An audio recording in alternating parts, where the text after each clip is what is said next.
Now I'm going to be your moderator for today, and we are going to be focusing on mental health and also on people with disabilities who may be dual diagnosed and some of the things around that.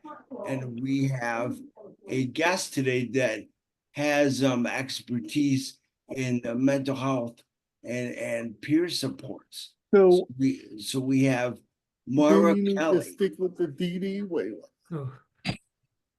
so what do you mean? And so if you're not speaking, please stay muted. We have Maura Kelley with us today to conversate with. So, hi, Maura. Hi, Michael. Can you tell us a little bit about yourself? Yes. Give us a little bit of a background. All right, thank you. First of all, it's an honor and a privilege to be talking to you today. Thank you for reaching out. I hope that people learn stuff and I get to know people here and we grow because of this hour we're going to spend together. I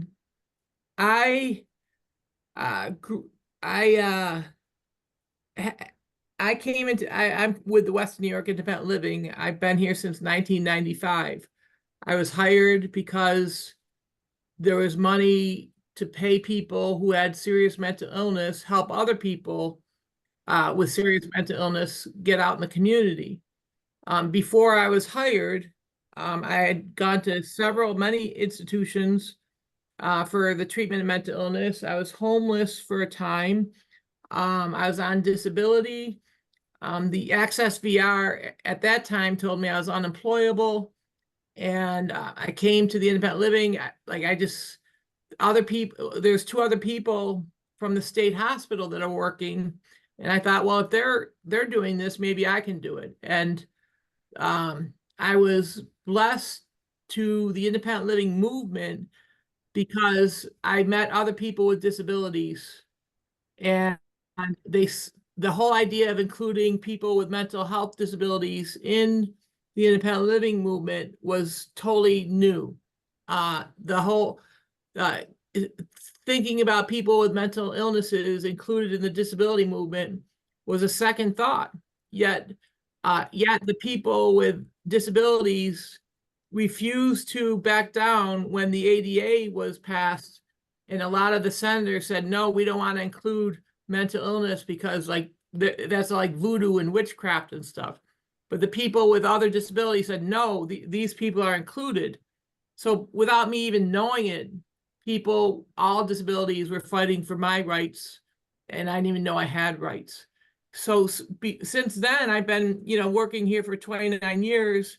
I helped develop Mental Health Peer Connection, which is a peer-run agency. It's several programs and run by people with serious disabilities.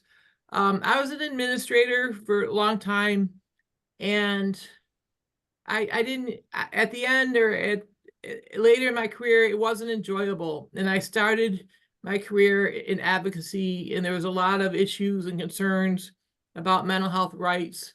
And the West New York Independent Living Center saw that, and so now I'm an advocate. My job title is Mental Health Peer Liaison, meaning I help people understand and know, about mental health. When Maggie asked me if I would do this, maybe about a month ago, so I was like, yeah, sure, no problem. And so I couldn't find anything, rarely, for people with developmental disabilities seeking and wanting mental health care. And it was like, what's going on? So I asked Todd Varwick, he's like my brother in this movement. And he said, oh no, there's two silos. So there's a OMH, New York State OMH, and then a New York State Office of Mental Disabilities, and they don't mix. And it was explained to me that because people with developmental disabilities have like a cognitive brain thing going on, and mental health is, I guess, emotions, that the two are different and like never cross. And so that was really upsetting to me because I don't have a developmental disability, but I don't think people with other disabilities are immune to mental health issues. You know, I probably am susceptible to depression and anxiety and confusion if I had, you know, a developmental disability. I just don't think that's true, that we are so separate. And I am perplexed, and I see that as a big advocacy issue to stop the silos. But I really don't accept no for an answer. So I wanted to present to you, I really think it's really important to acknowledge that yes, people with, you know, suffer from mental health issues, especially this day and age. It's very common, feeling sad, depression, anxiety, you know, loneliness causes so much mental health issues. But people are afraid and scared, and you know, there's a lot of stigma and about mental health. And in fact, someone asked me here, is like, well, what's your stance on medication? It's like, I don't have, you know, medication is really helpful, you know, for, you know, but it's mental health. There's no prescriptive solution. There's like with diabetes, you take medicine, you take insulin, there's science. Mental health is unique, where everyone is different in their recovery and addressing issues of loneliness, anxiety, depression. So medication isn't the catch-all be-all. In fact, it's probably the last resort in the traditional mental health field. But mental health seems like people can't see it and touch it.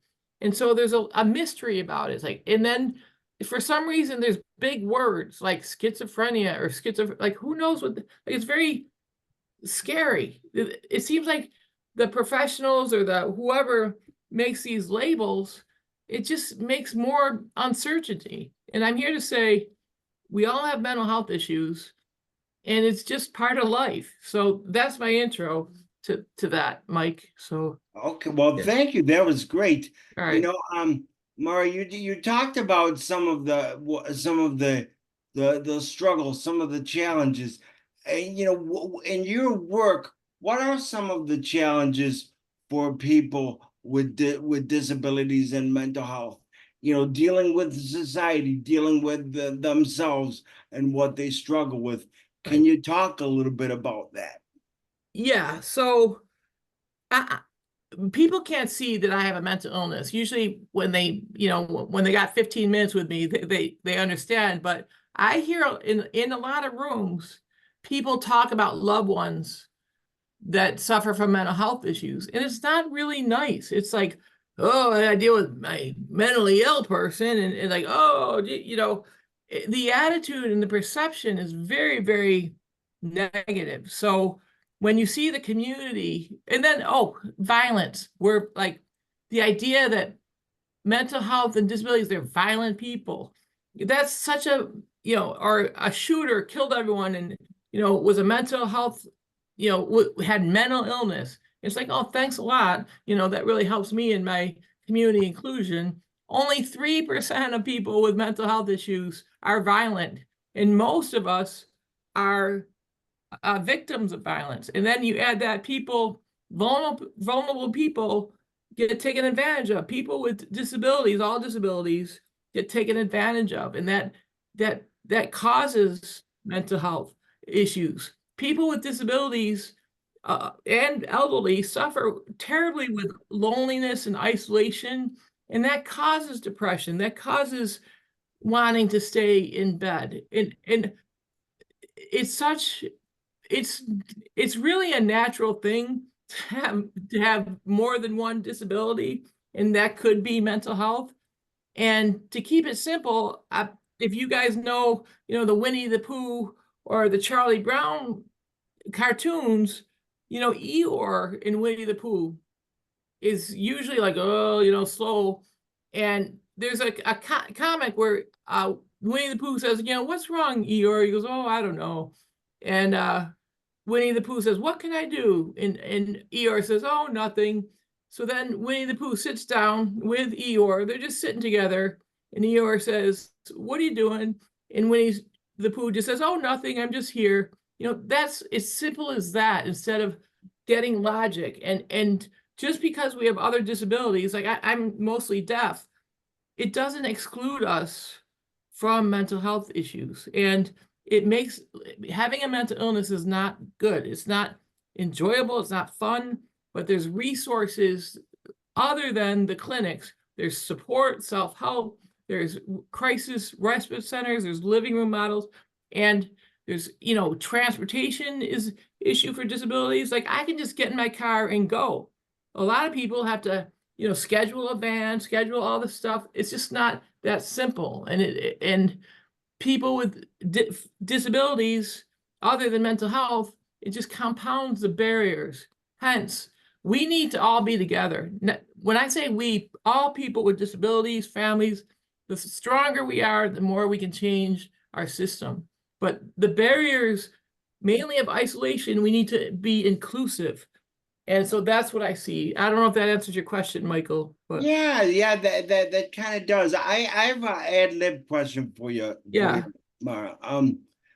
Years ago, when I was struggling as a young person to accept myself as a person with a disability, I was suicidal for a little bit, and my family called up crisis services. They didn't know what to do about mental health, Right. and crisis services at the time told them, oh, we don't deal with people with disabilities, because they said I had a developmental Right. disability and all this Right. kind of stuff. So what would you say to, because you were talking about the silos, that Right. were kind of separated. What would you say to somebody who may ask, what do we do to advocate to get all of us to become together so that there aren't those silos and that we can support each other? Right. So we gather collectively, we have forums, we meet with the providers, we meet. In fact, I had problems with crisis services, so I made them have a consumer advisory council. Like, so we can band together and talk to agencies, talk to legislators, talk to the mental health commissioner, but they see the mental health commissioner is like, oh, like we can't combine the two. So we have to be, we are so creative. Just living and having a disability, you need, and one of the requirements to survival is thinking outside the box, being unique, creative. We have to use those skills to get supports, to get together, to change the system, to talk to our legislators, to discuss funding. Like, why? So, but the independent living doesn't have the silos. Anyone with a disability we can serve, and we have tons of services.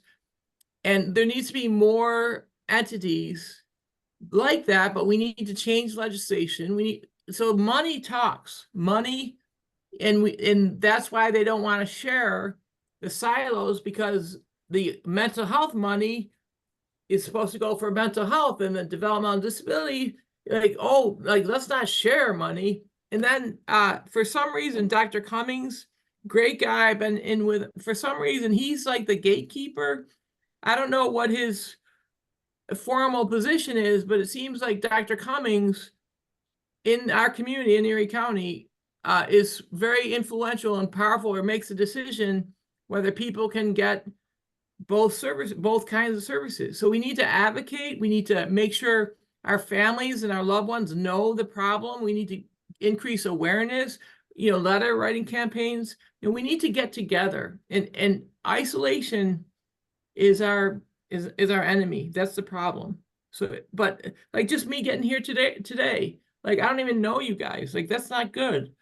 So, well, one of the reasons why we do the lunch and learn is so that the general public and we can get to know each other, get information out there.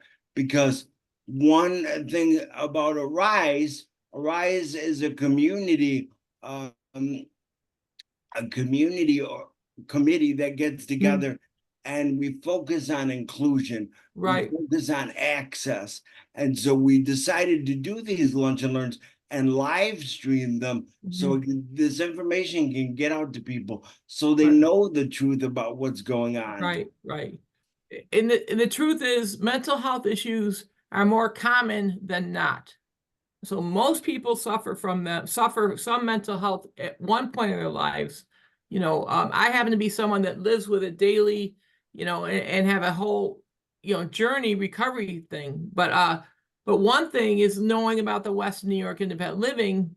And I say that because in the 90s, the whole concept of bringing people with mental disabilities was new, but it was the people with other disabilities. They sought to understand that we united, and we got things done in the community together, like accessible zoo stuff. Like in the zoo was not accessible, and they threatened funding, but we protested. They didn't have listening devices for blind people.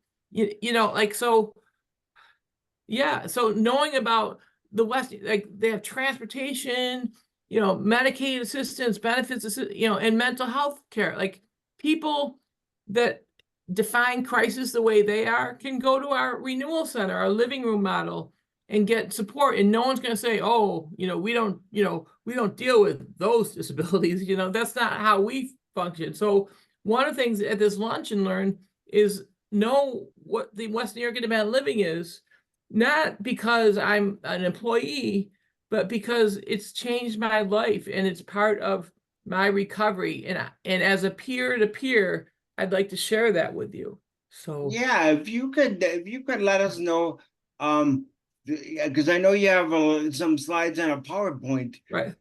If you could let us know a little bit about what you offer. Right. So we started in the 1980s. Our CEO, Douglas Uziak, was in the presidential Rose Garden when the ADA was signed. So we've been strong advocates since our inception.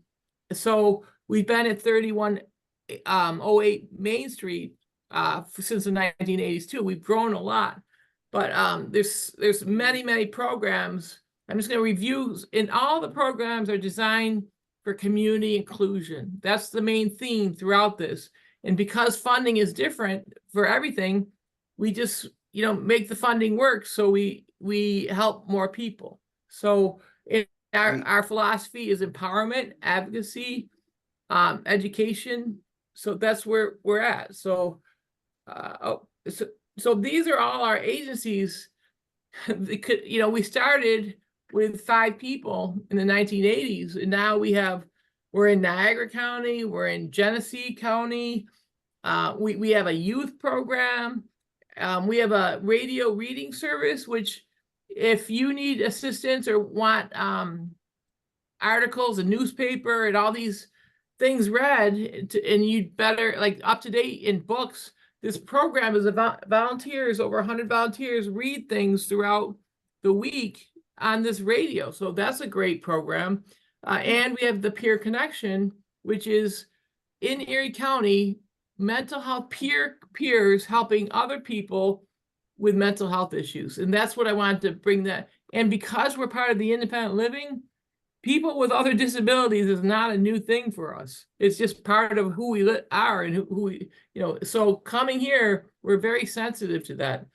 And we have what's called twofers, that's 2 for the price of 1. So we have people that with mental health disabilities, and like I'm half deaf, so I'm a mental and physical. So we call that a twofer. So, but our agency is a program, it's a movement, it's a culture.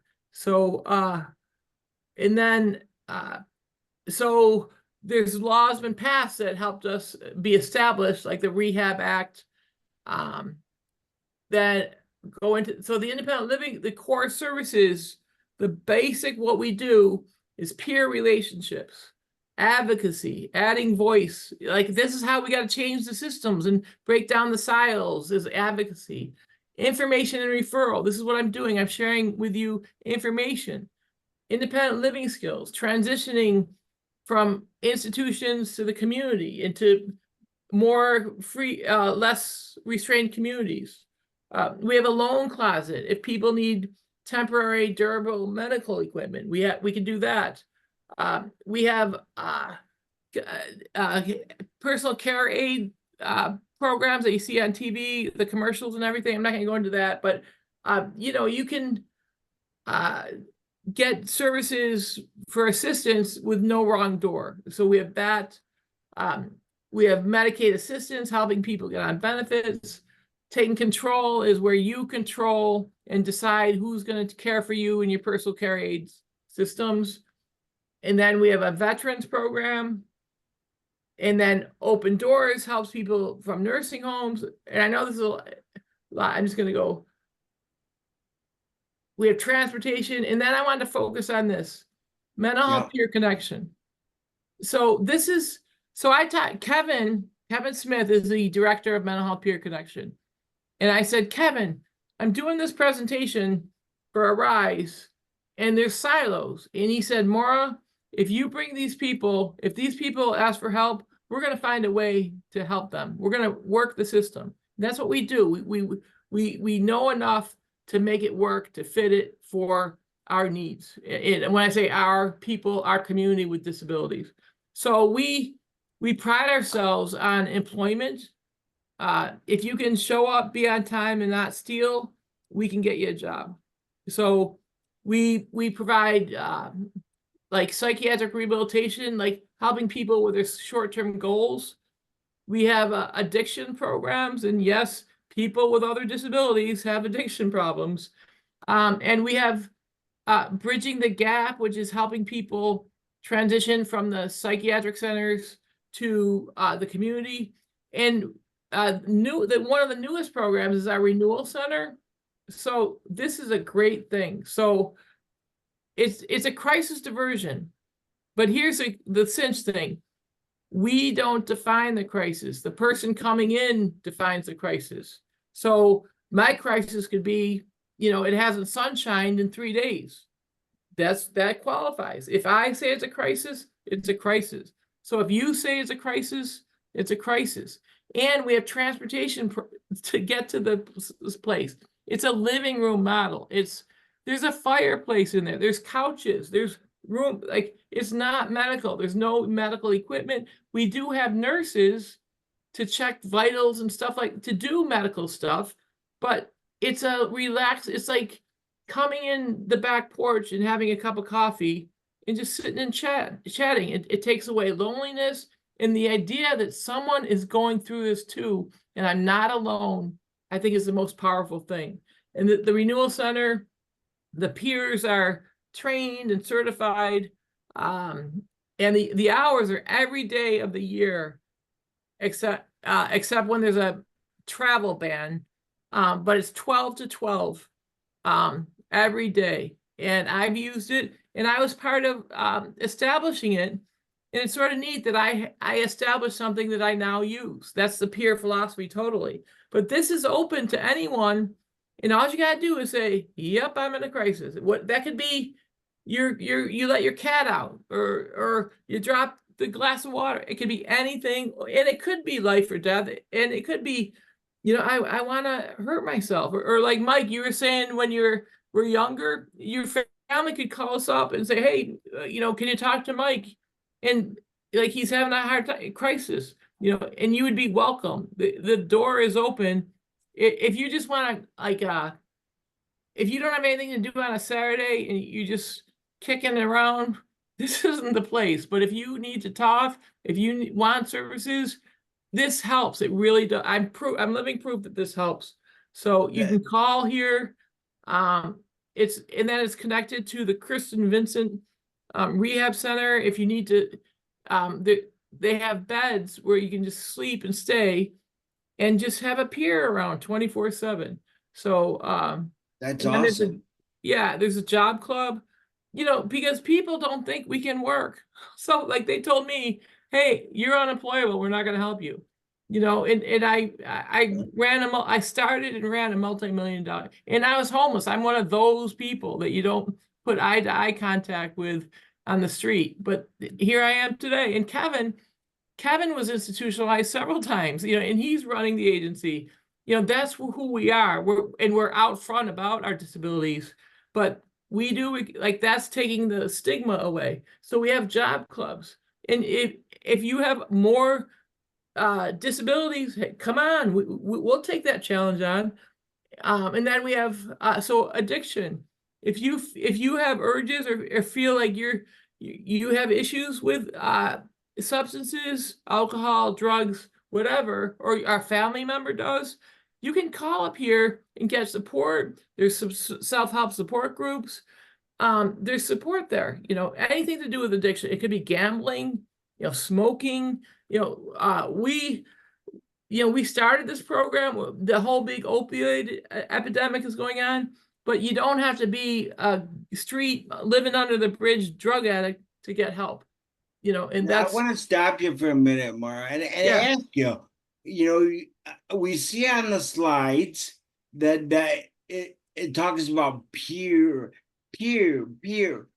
What right. does it mean to be a peer to someone, and why is that better than just some professional Right. coming in and saying, "We know how to help you"? Right.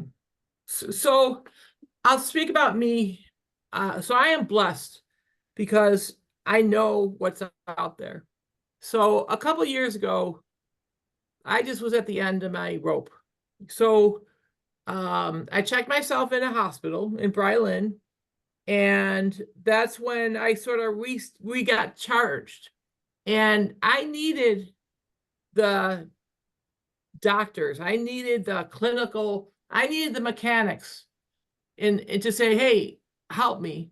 But it's not just one. I needed the peers. I needed a friend to come in, a friend that worked in the field to talk about another program.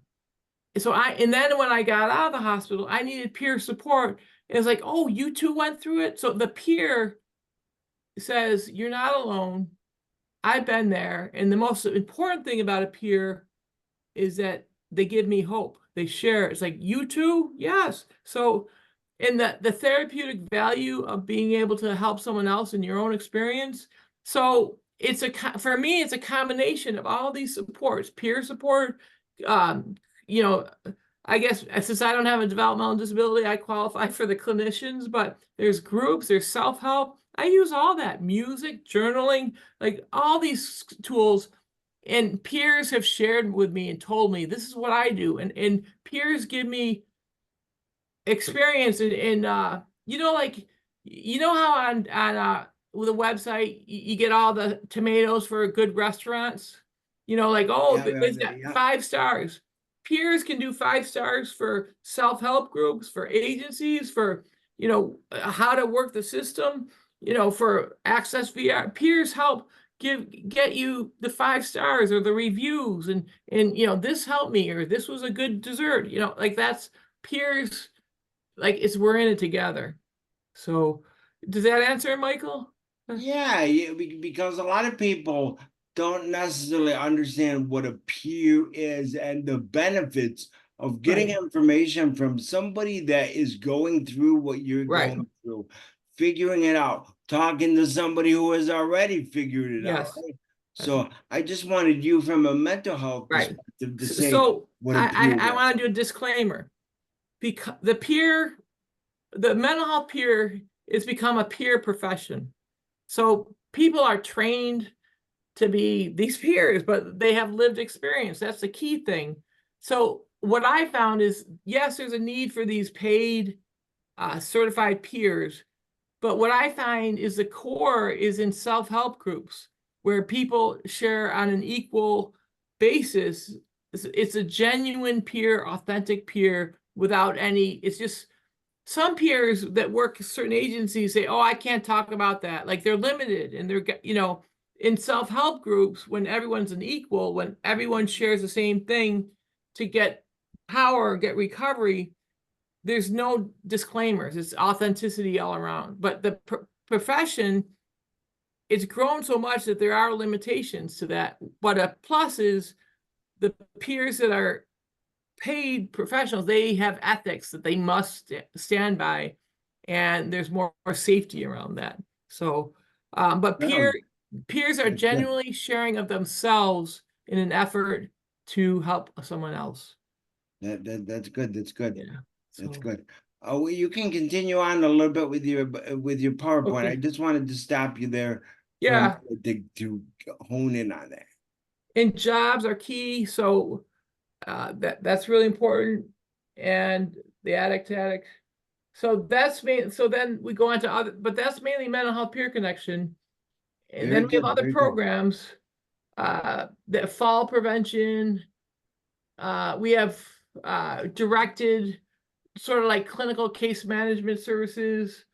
So home health care, but all these services, you can come in any door and we can help you get what you want and you need.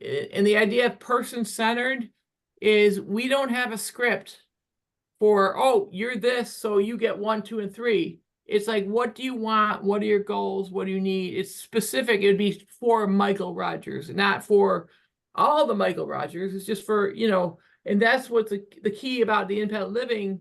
There's so many funding sources that the staff know where to keep, where to help people and get them the services under the right, like they know how to work the system.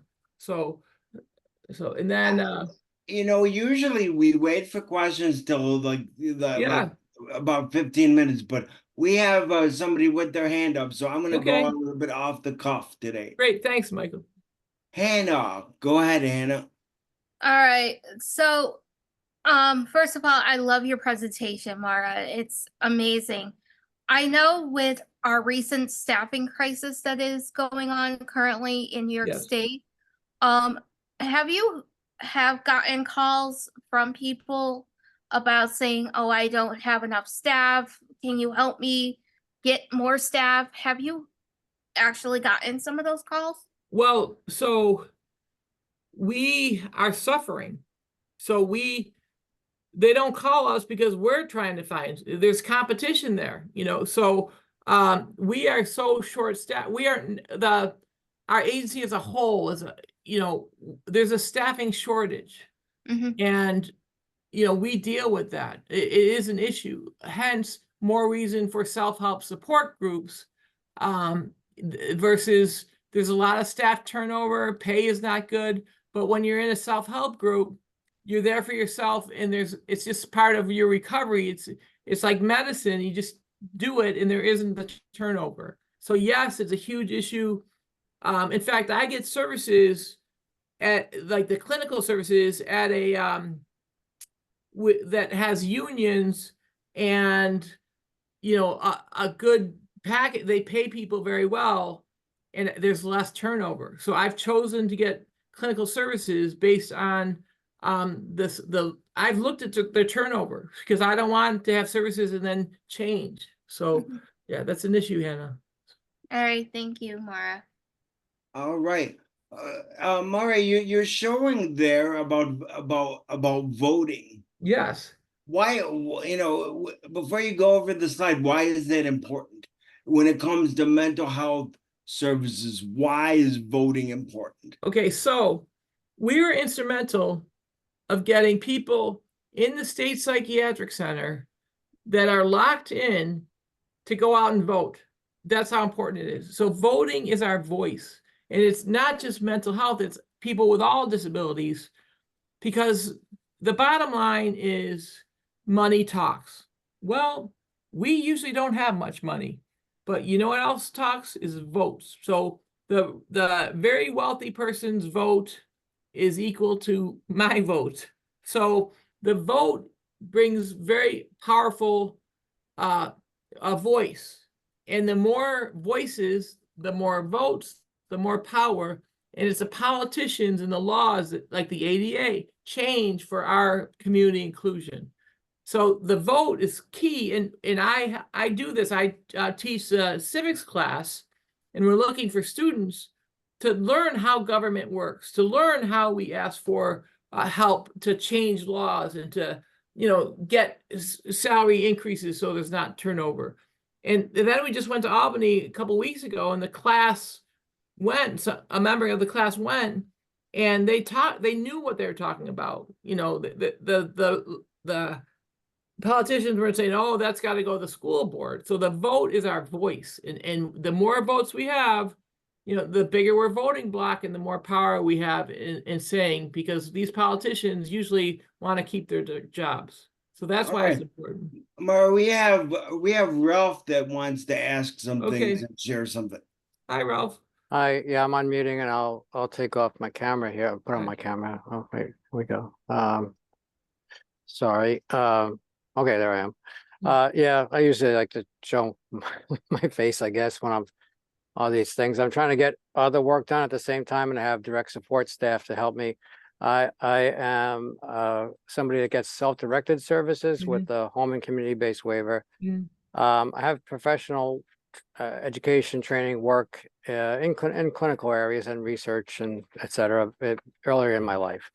So, and I've been very involved with advocacy, totally support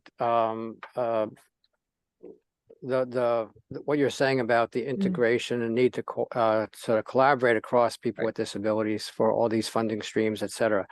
There's a couple concerns I have, but I'm just going to focus one thing on initially, and that to get a little bit more clarification on what you said about the distinction between self-help groups.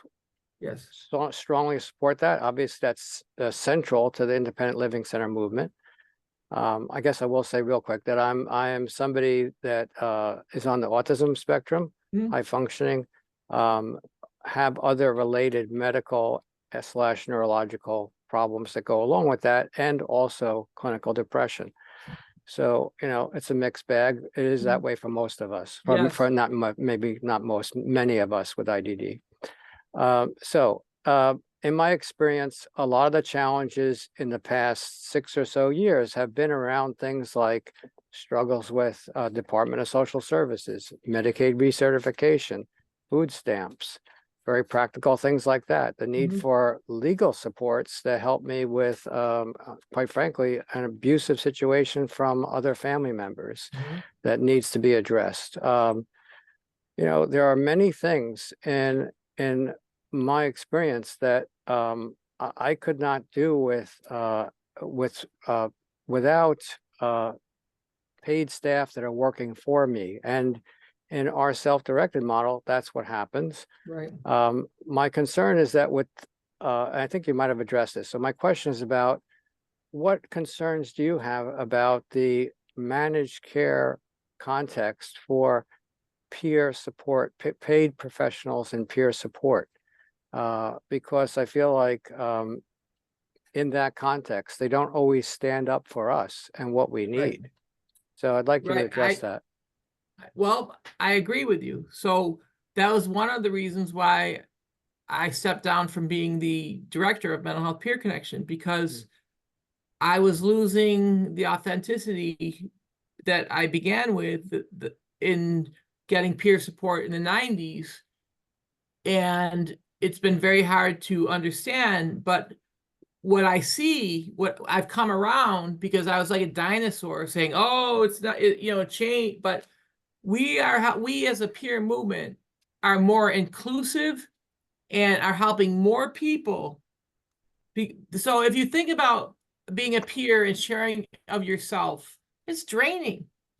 And there's so many people, it's just not possible to meet the needs in the genuine peer and being paid for it. So there's standards and it's like less deep, but more people.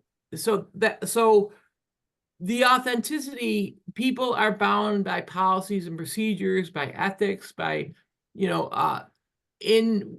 what I would suggest is, as someone seeking services from a peer agency or getting peer services, is ask them, what are your policies? Ask them what their boundaries are. What are the gutter, like if you're bowling, what goes in the gutter? Find like the best services are ones about, versus self-help. Usually in the self-help groups, there's certain standards, there's certain, but self-help, no one's getting paid for it. And it is helping yourself, which helps other people. And it's more intimate. It's the authenticity. Usually people in self-help are not forced to go. It's of choice. They're not being paid. They're there voluntary. It's a whole different world, but that's what I see. The authenticity is deeper services. The paid peer is great services, just on a different, a higher level, not deep down. Does that answer your question? So, Well, yes, I think so. What would be Yeah. helpful for us in our context, I think, is if you can compare the good and bad of the paid peer supports in the mental OMH context, or, you know, mainstream managed care insurance, Medicaid managed care insurance. So it's, that's compare that to the what care managers in our system should be doing for us. If you can address that, that would also be helpful. But I appreciate it very much. yes. So there's what's called the 8 Dimensions of Health by Peggy Swarbrick, who's also a peer. But it's mental health, physical, financial, spiritual, employment. If you look at that, and I can send that to Mike to get it out to you guys, you know, do I want this in my life? And so applying your managed care provider and say, and look at the 8 dimensions, the 8 aspects of your life, say, I want help with that. I want help with that. So what I found in my own life is I want help with that. And because of my background, I know where I can get it. The Independent Living Center, you could bring that dimensions to here and say, this is what I want. And because of our vast choices in all our programs, we can probably get you in a program that helps. Managed care versus the OMH thing. Remember, what I've learned is that the bottom line is everything is about money. So money, you know, votes control the money, but money limits and puts restraints on what can be help with and what you can't. Are decisions made about your care based on money or based on what you need or want? Is it mutual decisions? You know, all that kind of stuff. If you want for me to do a presentation on choosing and like how to choose the best care, you know, I can help with that. But you know, it's by regulations and all that stuff. So, Thank you. Thank you. Now that's a question for you, Maura. Yeah. You know, this presentation is going out to the world, not just locally to Western New York. You know, we're talking about connecting and everything like that. When we were preparing for this, you were talking a lot about how to include people. How do you connect people? Right. You know, with our society. You know, with them understanding, because when you know, I live in the city, and a lot of times there are people with mental health issues. There's homeless people. You were talking, you were homeless at one point, and all I hear is, well, they just need to get a job. What's their problem? Right. You know, why aren't they doing this? Or I will, you know, sometimes personally help somebody out by you know, suggesting things, or you know, maybe giving, you know, a coupon for food. People are like, why do you do that? That's dangerous. How do we connect people in a way that includes people with mental health, and try to, you know, cut down on that stigma that people are just that way because they're lazy? Right. So if you've noticed in my presentation, I haven't done much separation, like, oh, mental health this, ODD this. No, it's all together. So what was done with me when I started here in the 90s was people sought to understand me. In fact, it was sort of funny. We had a little training on what to do if the mentally ill people became suicidal. Like that's comical today, but people were seeking to understand, how can we help people with mental health in inclusion? In fact, when I was homeless, we had landline phones, and I was at the Salvation Army, and they found out I had a mental illness, and I wanted to use the phone. They said, no, go up the street to the independent living. So I went, and this woman that had metal crutches dragged her whole body to the waiting room, and she dragged me back to her office, and she laid her head on the desk because she couldn't hold it up. And she said, you don't have to be homeless. And for some reason it clicked. It was like, yeah, but like that's people seeking to understand. there isn't a division. So I wouldn't, so people are not well. There's good reasons why people choose to be homeless, like abuse, trauma, fear, lack of money, getting sick. Like there's good reasons. And sometimes people are unable to work, but like seek to understand. Like if people approach, ask them instead of making an assumption. You don't want people to assume with you, if my family's not talking to me and I don't know why, I can't change that, but there's safety issues too, because people are not doing well, but seek to understand, like ask me who was homeless, what happened? Why did, instead of passing judgment, maybe think about passing grace and allowing people the space to share and to be understood. I just want to stop you for a minute and let people know on the meeting here today that you can raise your hand if you have a question. Right. Raise your hand. If you're not able to raise your hand digitally, just put your hand up in your square. Mhm. And if you're not able to do that, just say, Mike, I have a question. Right. So I just wanted to say, we can do that because we have a few minutes left here. And I just want to say another thing about stigma. My boss is totally blind, and Todd is in a wheelchair. Todd Varwick. They never apologize for their disability. I've never heard them do that. But sometimes I think, oh, I'm sorry, I don't comprehend that. It's like, why do I, like, they don't apologize, like they don't feel stigmatized. Why should I? So having people with other disabilities gives me space to say, yeah, I got this, but I'm not ashamed of it. Like, it's just what I have. So Yeah. Okay, we got a couple hands up. Maggie and then Hannah. Maura, this has been great. I have a question about the service with the peers. My daughter has a disability. She has Down syndrome. She also has terrible anxiety. So we do have help now with medication, but it's tough to find practitioners here. But if somebody comes into the peer help center and they really feel they need meds, is there any kind of referral source there? Or yes, so the Kristen Vincent Recovery Center is at 111 Maple Street, and there's 3 agencies there.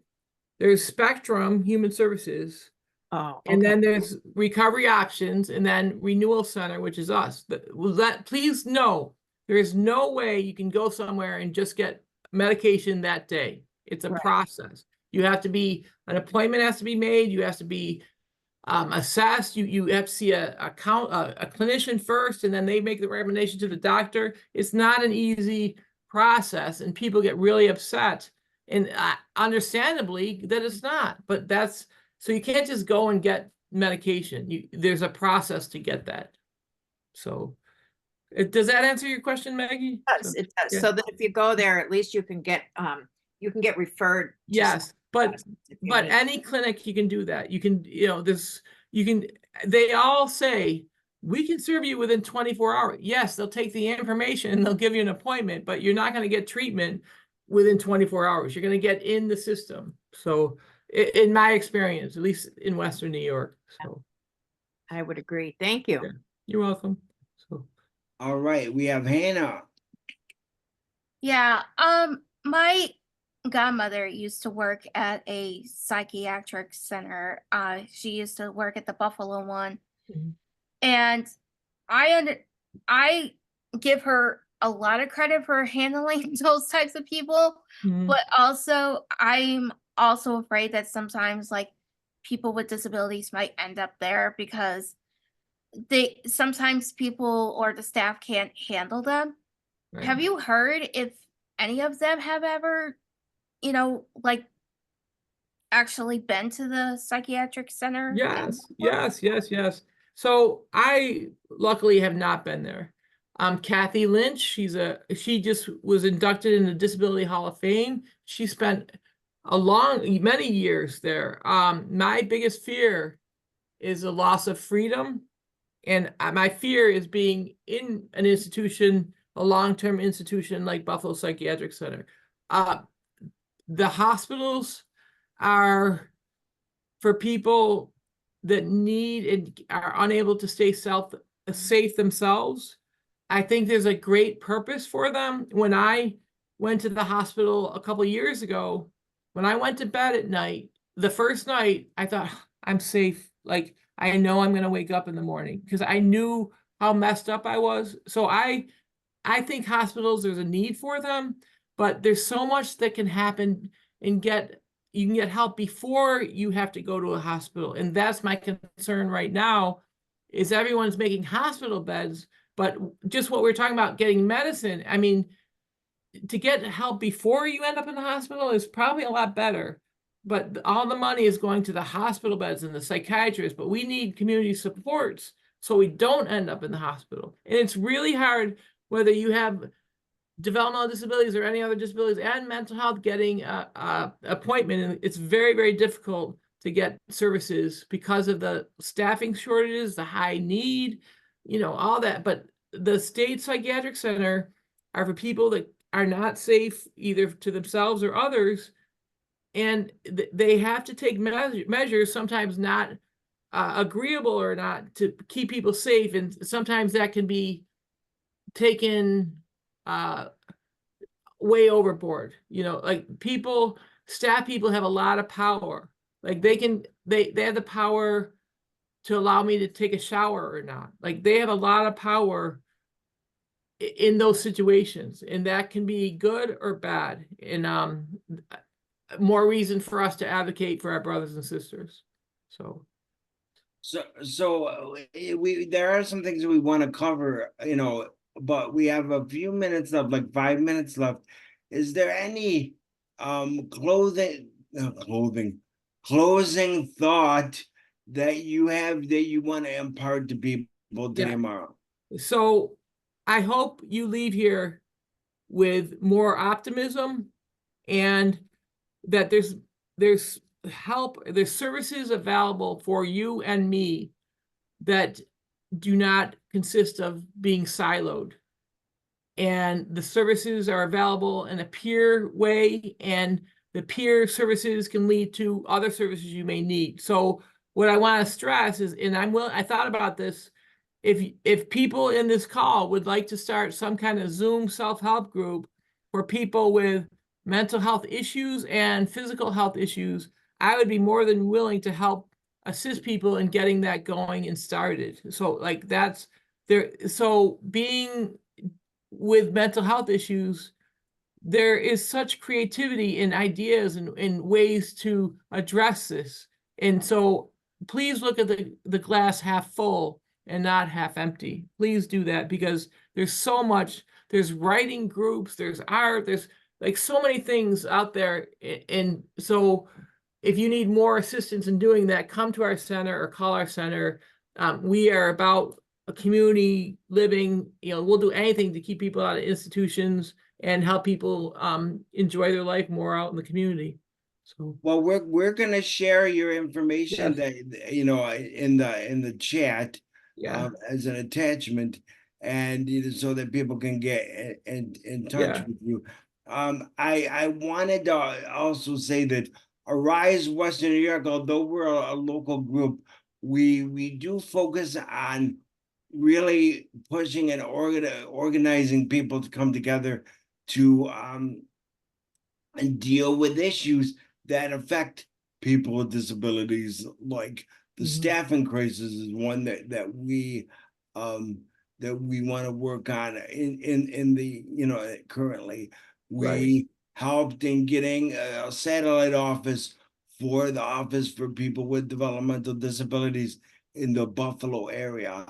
We've done a lot of organizing, and we also wanted to thank Voice Buffalo for their support and as one of their campaigns, because coming together and building community gives power and influence. So and we build relationships. So we want to thank them as well. Maggie, do you want to talk about our future lunch and learns a little bit? Sure. Thanks, Mike. We have two more topics to discuss in the near future. On tentatively April 17th, we're going to talk about supported decision making and how to engage people in their own decision making. That date is tentative, but we're pretty sure it will be April 17th, but we'll be sending out notices. Then on June 21st, we're going to talk about the Olmsted decision and how that's impacted.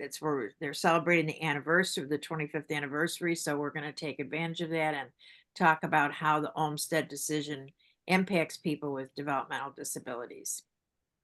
And we are recording these. So, you know, we sent out links before, but also we're going to be putting them on additional YouTube pages. I'm going to be helping out with that. So we really encourage people to reach out to people who might want to come to these lunch and learns, because they're for the general public. You don't have to have a disability to come on. You know, it could be your grandma, your friend from the corner store. It could be anybody. That we want people in society to learn about something that they may not have known before, because that's how we build community. You only know by learning, right? So we want to thank everybody. And Arise is every second Wednesday from 10 a.m. to 11:30 a.m. I put the link in the chat. So if you're local, you can, come and become a part of our meeting. And we want to build power locally. But if you're not in this area, I encourage you to gather with people, because that's how we're going to create change, through our legislation system and through our society. So we want to thank Maura, and I'm butchering your name all the time, but Sorry, that's okay. We're all human, right? it's all right, Joe.